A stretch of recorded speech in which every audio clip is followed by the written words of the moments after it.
ये कोई बॉलीवुड की सस्पेंस थ्रिलर फिल्म नहीं है, बल्कि एक हकीकत आपको दिखाने जा रहे हैं।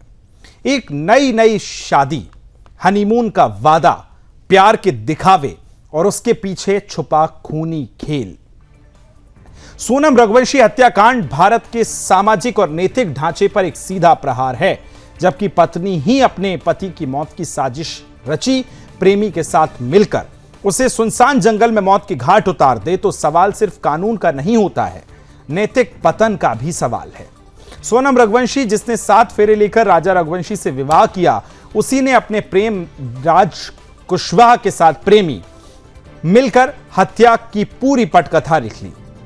हद तो तब हो गई जब उसने हनीमून को ही हत्या का मंच बना दिया। प्रेम की आड़ में हत्या का ऐसा जघन्य रूप शायद किसी ने ना देखा हो, ना सोचा हो। पुलिस जांच में निकले तथ्य चौंकाने वाले हैं। हत्यारों को लोकेशन भेजना, मां से झूठ बोलना, व्रत का बहाना बनाना, होटल में खाना खाना, हत्या के बाद सोशल मीडिया पर भावुक पोस्ट करना, यह सब एक बेहद ठंडे दिमाग से रची गई साजिश का हिस्सा था। यह कोई भावनाओं में बहकर किया गया अपराध नहीं था, यह पूरी तरह से प्लान मर्डर था, क्रूरता से लिपटा हुआ। अब सवाल यह कि क्या केवल गिरफ्तारी से न्याय हो जाएगा? जवाब है नहीं।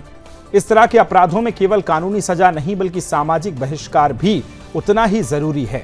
सोनम जैसी महिलाएं न सिर्फ एक जीवन छीनती हैं, बल्कि स्त्री की गरिमा और विवाह की पवित्रता को भी कलंकित कर देती हैं। ये वो चेहरे हैं जो पहले प्यार का नाटक करती हैं, फिर हत्या की पटकथा लिखती हैं। राजा रघुवंशी के पिता और भाई ने जिस तरह फांसी और सामाजिक बहिष्कार की मांग की है, वो पूरी तरह से जायज है। ये मामला केवल राजा की हत्या का नहीं, पूरे समाज की आत्मा को झकझोर देने वाला है। हम ऐसे अपराधों के लिए समझौता और सुधार की बात नहीं कर सकते। जो महिला प्रेमी के लिए पति को मरवा सकती है, वो किसी भी रिश्ते की हदें तोड़ सकती है। हमें यह स्वीकार करना होगा कि समाज में मूल्यों का क्षरण हो रहा है। ऐसे मामलों में तेजी से न्याय, सख्त सजा और सामाजिक निंदा ही इसका इलाज है। ये केवल एक व्यक्ति की नहीं, बल्कि भरोसे की हत्या है, प्रेम की हत्या है, रिश्तों की हत्या है। सोनम रघुवंशी को फांसी होनी चाहिए, सिर्फ राजा रघुवंशी के लिए नहीं, बल्कि उस हर व्यक्ति के लिए जो रिश्तों पर भरोसा करता है। अगर आज हम चुप रहे, तो कल कोई और राजा मारा जाएगा और उसकी हत्यारिन भी समाज के बीच घूमती रहेगी।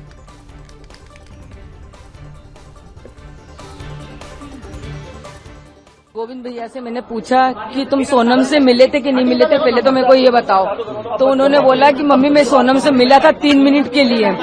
तो मैंने बोला कि उसको मारा क्यों नहीं तुमने? तो बोले मारने का मौका ही नहीं दिया, पुलिस और मीडिया इतनी सारी थी वहाँ पर। फिर यही बोला कि सोनम को फांसी दिलवाई जाए, गोविंद भैया ने बोल के गए। देखिए, उसमें ऑलरेडी टीम रवाना हो चुकी है और ये शिलोंग पहुंच चुके हैं। और इंदौर पुलिस की जो असिस्टेंस इनके द्वारा मांगी गई थी, 7 तारीख से टीम यहाँ पर थी और कल रात को इंडिगो फ्लाइट से रवाना हो गई 9:45 पर, और शिलोंग पहुंच भी गए हैं। जो मेरे डीएसपी जो क्राइम के उनसे शिलोंग से बात हुई थी, घटना को लेकर क्या अभी इस तरह का कोई अपडेट नहीं, चूंकि ये टीम जा चुकी है। चूंकि टीम की इन्वेस्टिगेशन में क्राइम ब्रांच साथ थी, क्राइम ब्रांच की कोई अलग से कोई इन्वेस्टिगेशन नहीं चल रही है, ये मैं बहुत क्लियर करना चाह रहा हूं। ये शिलोंग पुलिस की जो टीम आई थी यहाँ पर, उस समय ये ऑपरेशन शुरू किया गया था उनके साथ मिलकर। अभी फिलहाल इन 4 आरोपियों के अलावा और अभी जो इन्वेस्टिगेशन जो इंदौर से संबंधित 4 आरोपी जो थे, जो इन क्राइम ब्रांच ने अरेस्ट किया था, इसके अलावा किसी भी प्रकार का इनपुट शिलोंग पुलिस के द्वारा इंदौर पुलिस को नहीं दिया गया है।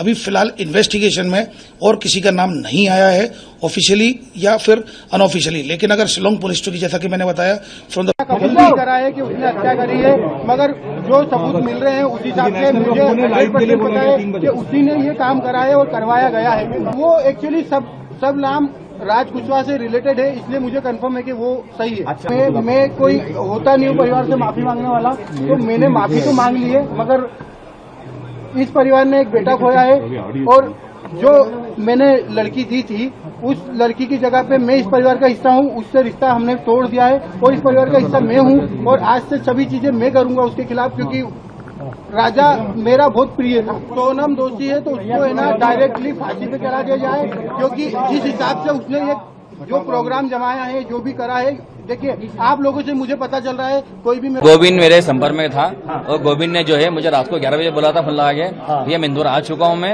अब एक काम करिए अब सारी मीडिया को जो है इन्फॉर्म कर दीजिए मैं कल आपके घर पे आ रहा हूँ मैं और सारे मीडिया के सामने आके बयान देना राजी हूँ मैं।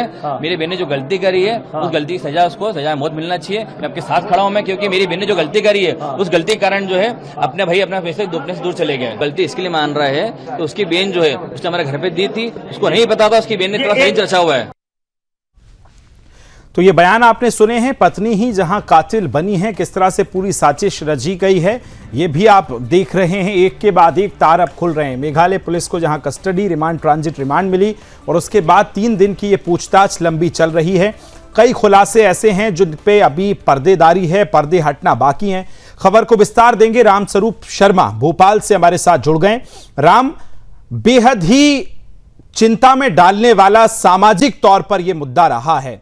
इस पर सिर्फ हत्या एक लड़के की नहीं, एक पति की नहीं, बल्कि उस समाज की रही है जो भावनात्मक रूप से सबसे अहम रिश्ता होता है पति और पत्नी का।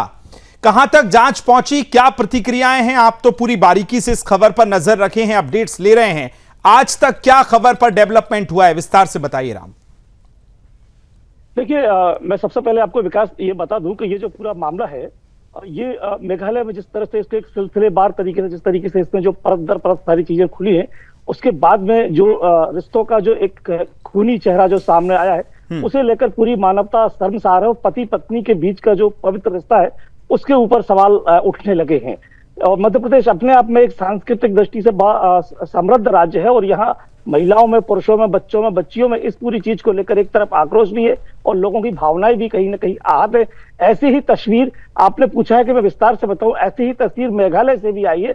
वहां के लोग भी इस पूरी चीज को लेकर गुस्से में है और आज जब आरोपियों को कोर्ट में पेश किया जा रहा था तो मेघालय में भी उनके खिलाफ एक माहौल तैयार हुआ था और यहाँ बल्कि जब एयरपोर्ट, इंदौर एयरपोर्ट से उनको ले जाना था, वहां भी एक व्यक्ति ने आरोपियों के ऊपर एक झापड़ जड़ दिया था। तो ये तो लोगों की प्रतिक्रिया पूरे घटनाक्रम को और इन आरोपियों को लेकर सामने आई है। वहीं इस पूरे मामले में अब तक का जो घटनाक्रम सामने आया है उसमें यह है कि आज इन आरोपियों को आमने सामने किया गया है मेघालय में और उसके बाद में जो सोनम से पूछताछ की गई है, सोनम इस पूरी चीज में जिस तरह से मेघालय पुलिस ने और मध्य प्रदेश पुलिस ने जिस तरह से आपस में कड़ियां जोड़ी, इस पूरे मामले का पर्दाफाश किया, उसको लेकर जो सोनम है वो पूरी तरह टूट गई और उसने एक के बाद एक सारी चीजों से पर्दा उठा दिया और उसने उस पूरे मामले का खुलासा किया है। जिस तरह से उन्होंने हत्या की है और हत्या में उसके साथ जो आरोपी थे उस पूरी कहानी को उसने बयान किया सोनम ने। विकास राम, जब इस खबर पर इन्वेस्टिगेशन चल रही थी तो एक जगह एक पहलू यह भी निकला कि सोनम हत्या के बाद शिलोंग से इंदौर भी पहुंची थी। तो इंदौर कहां पहुंची, कैसे रही, इंदौर से ये जो गाजीपुर तक का सफर है इसके बारे में भी थोड़ा दर्शकों को बताएं।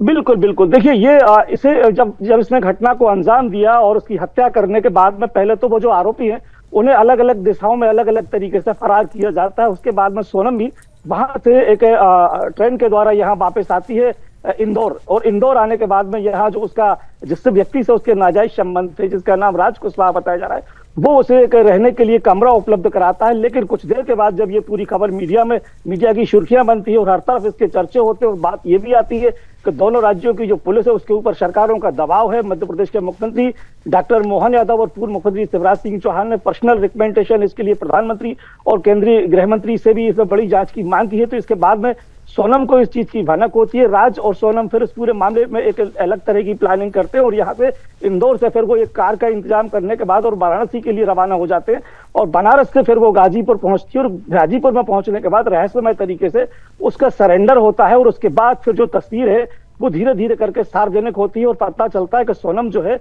इसमें कहीं ना कहीं बड़ी आरोपी है और इसके सोनम के साथ में और भी इसमें कई सारे लोग शामिल हो सकते हैं। इस तरह से घटनाक्रम जो है वो पूरा सिलसिलेवार सामने आने लगता है। बिल्कुल राम, एक चीज और बताइए, आज कुछ सोशल मीडिया पर वीडियो बड़े वायरल हैं, हम देख रहे हैं राजा की मां एक तरफ जो लगातार भावुक हैं ही।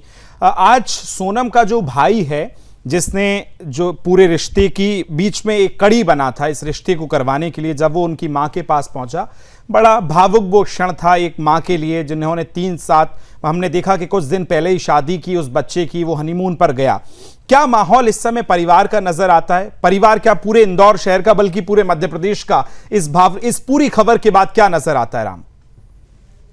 देखिए, आप जिसकी बात कर रहे हैं इस व्यक्ति का नाम गोविंद सिंह रघुवंशी है और ये सोनम का अपना सगा भाई है। और निश्चित ही ये दोनों का जो रिश्ता हुआ था राजा का और सोनम का, उसके बीच में न केवल एक जीजा साले का रिश्ता था बल्कि उसमें उस रिश्ते को करवाने में ये एक महत्वपूर्ण कड़ी की भूमिका भी इस व्यक्ति ने निभाई थी। और आज बहुत इमोशनल तरीके से ये मृतक की माँ से, मतलब अपने जीजा की माँ से इसकी मुलाकात हुई है और इसने ये कहा है कि मैं स्वयं सोनम के खिलाफ वकील उपलब्ध कराऊंगा और इस पूरे मामले में जो भी मदद होगी वो मैं आपकी तरफ से जो उपलब्ध होगी मेरी तरफ से वो मैं हर संभव मदद करूंगा। और मैं सोनम का भाई नहीं बल्कि आपका बेटा हूं और इस परिवार का एक सदस्य हूं। ये बात गोविंद रघुवंशी की ओर से की गई है, राजा रघुवंशी की मां से और उसके परिजनों से। और आज दोनों परिवारों ने मिलकर संयुक्त रूप से इस पूरे मामले को लेकर प्रेस से मुलाकात की है और कई जो अहम मामले हैं और आंतरिक जो और बाहरी जो गतिविधियां इस पूरे मामले को लेकर अंदर और बाहर चलती रही उसको लेकर उन्होंने मीडिया से बिल्कुल राम, देखिए सीधी तस्वीरें भी हम आपको दिखा रहे हैं जहां ये उनको कोर्ट लेकर अब जाया जा रहा है।